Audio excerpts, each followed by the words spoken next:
episode one of this. You and I have known each other for a while. We've had a lot of these conversations, and really, this was just kind of prompted off as like these conversations are pretty interesting. We've had some fun, you know, talking about what we're doing with our clients, where we see the industry's going, and we're like, hey, we should record this, and that's essentially where this was born. So now, after a few more conversations, we now have the Construction Marketer and Technologist podcast. Absolutely. We had so much fun in those conversations. We thought we people should listen to what we're saying, right? They have to listen. So hopefully we have something educational, something valuable for people, and we don't bore you guys because those are two very boring topics, Yeah. but we make them fun. We make them fun. Well, and it was interesting as we've had our conversations before we even started talking about doing this was just, you know, oftentimes what I'm doing on the marketing side needs technology, and often what you're doing technology needs the marketing. It's some people might think these are very separate systems, but very oftentimes we are collaborating on things, um, or we wish we could collaborate on things. I've definitely had marketing things that have stalled out because we don't have the operational tools, carry them out. And I think vice versa. I'm sure you've built things that we wish we had marketing help communicate them. I'll tell you this: everything is connected, and we know for a fact that you do a great job with your clients. That I wouldn't say it overwhelms your clients, but it definitely Yeah. leaps and things start to come along. And if you're doing your job as you're doing with your clients, those kind of operational issues start to wrap up. And from our side as well, as we develop those very cool tools and they're like very efficient now, everything internally is working very nicely. If they don't have their marketing engine in check, it's like why are we doing this? No clients to really use those Yeah. things. So everything is very, very connected, and we can't wait to share with everyone here today, and over the next episodes and on our podcast, how both of these things connect, and how can people utilize them individually and together, for sure. Yeah. Well, you and I know each other.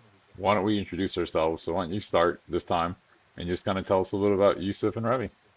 Absolutely. So, I'm Youssef Tawfik. I'm the founder of Revi.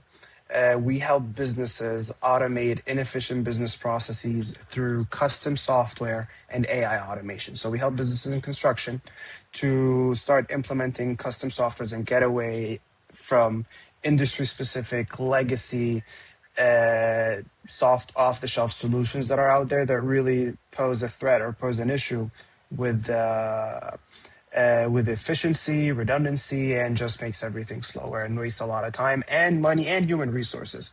So we're all about the smart usage of AI, allowing businesses to have a solid digital transformation and tying everything together to business impact. How much are you investing? How much you should bring back using that technology? How better you'll be running your business, and how that will be poured back into other avenues in the business and generating more revenue opportunities. So with us, it's not about AI tools that are just random out there trying to find the latest and greatest. No, it's all about grounding ourselves, making sure that we're using the right technology that has the highest business impact score. That's us. Yeah. Cool.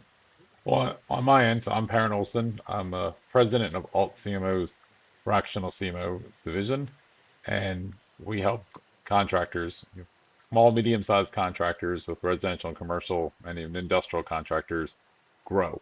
And it's kind of two main sides of that, both on lead generation, but also on the talent acquisition. For many of our trade contractor clients, they really need help more with retaining and recruiting new talent into the company more than they need new work. So very different challenge, but there's a lot of similarities to it. And there's some tools that we can do both with. But kind of the main things we do with as fractional CMOs is provide the marketing strategy, obviously, but also that marketing leadership and the mentorship for the junior marketers on the team. Many contractors, even those that are 100, $200 million a year, have a marketing coordinator that's in charge of marketing, and they're reporting to a CFO or a CEO that really don't know much about marketing, and so we help fill that void. So, and I'm not the only fractional CMO on our team. We've got multiple and continue to grow that.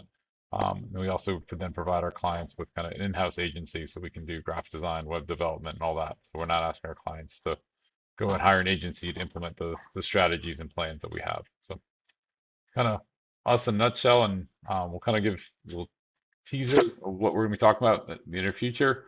The next few episodes we're going to talk about is building our backlog. That's a big part of what both of us end up doing is building backlog more on, building clients, getting repeat clients, streamlining operations.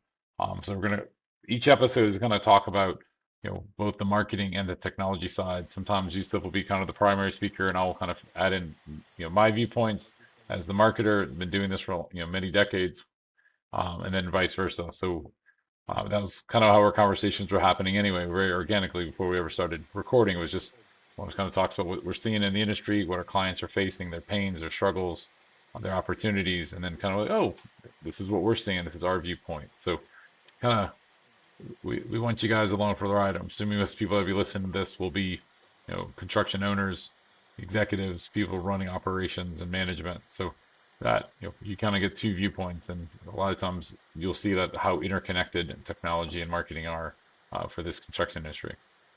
And even within the series that we're trying to build here, Perrin, is between every episode, there's an interconnection in the sense of we want to design our episodes where, hey, let's start from the beginning. How are we reaching to our leads? How are we interacting with them? Yeah, How are we processing them? Once we win them, how are we processing them internally? How are we treating our current clients? How can we upsell them into more business? How can, after the contractual agreement is done, how can we bring in more clients from that? How can we be efficient along the yeah, way? So one of the biggest goals for us is to make sure that all the episodes that we're pushing out there, first of all, are very relevant to construction contractor hmm, businesses, right? Making sure that it's easy to apply and it's not very complicated. We're not going to lead with technology jargon or marketing jargon. No, we're going to be talking in plain business terms, plain construction contractors terms, right? Making sure that everything that we say in here is easily doable, easily transferable to your team, and to build like some sort of curriculum or some sort of base that, hey, that's step number one. Here's step number two. Here's step number three. And we help you guys from there. yeah. We want to give you real world stories. Obviously, many will be anonymous, but tell you what we're seeing working with our clients on the front lines and help you guys grow. I mean, that's ultimately what we're here for. Is increase profits, grow the companies, um, reduce risk, things like that. So we hope you enjoy the ride and learn a few things. And we do implore you to follow us, whether you're on YouTube or Apple Podcasts or Spotify. There's a lot of different ways you can get to us, but also just connect with us on LinkedIn, and you can see some of the other things we're posting there, and just so we get to know you. So we'll see you guys soon on the next episode. See you guys.